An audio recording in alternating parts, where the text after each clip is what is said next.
I wanted to talk to you guys about my week last week. It's pretty much the end of the month. Have not finished this book. I don't know what it is. I literally can't bring myself to read a paperback book. If I start reading it, I'm fine. Like I can read a bunch of pages, but it's like starting to read the book. That is the problem. This week was also Gerald's birthday, and that is partially why I did not read. He was off on President's Day, and so I took off of work so that I could be off also. So I do have currently one more week of the month left, so maybe we'll get her done. Okay, so next up I wanted to talk about crafts I did. Since it was Gerald's birthday, I made him a little something out of air dry clay, because you guys know I've been on my air dry clay journey, but it's not that good.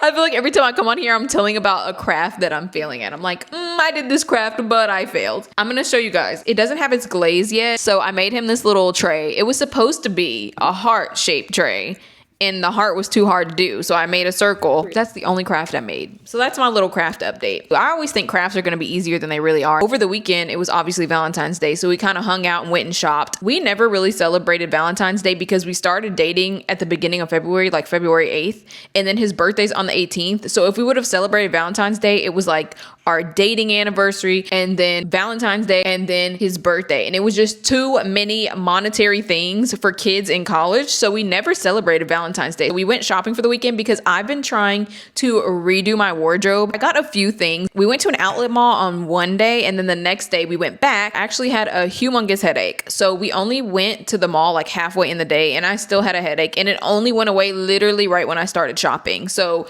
we didn't shop for very long. So then we decided to go back to the mall the next day. So the first day we went to an outlet, and the second day we went to a regular mall, and I really didn't get much stuff. I tried to find some. We went and tried this matcha place, and guys, I am such a stickler when it comes to matcha that honestly this matcha place wasn't that good. I feel like it was highly rated on TikTok, but I tried it and I was like, it's not that good. My husband got a plain matcha, and his was like so watered down.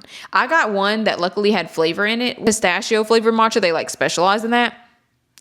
I mean, it was okay, but I feel like the matcha I make at my house is like way better and way more flavorful. I don't know what it is, but every time I get a matcha in Houston, I just feel like it's never that good. Like people hype it up way too much. So if you know a good matcha place, please comment. This is what I wanted to talk about. We go to the matcha place and the matcha is not that good, right? But everybody's hyping up on TikTok. Do you prefer people to just be honest and be like, look guys, this isn't that good? But here's the thing though. I don't want a bunch of small businesses closing down. Like I'm not trying to hurt the small business, but I'm trying to be honest. Like if something isn't good, it isn't good. And it's so hard to find a good matcha. Like I can think of another place that's very popular. I know they have them in LA. They have them in Dallas. They have them in Houston.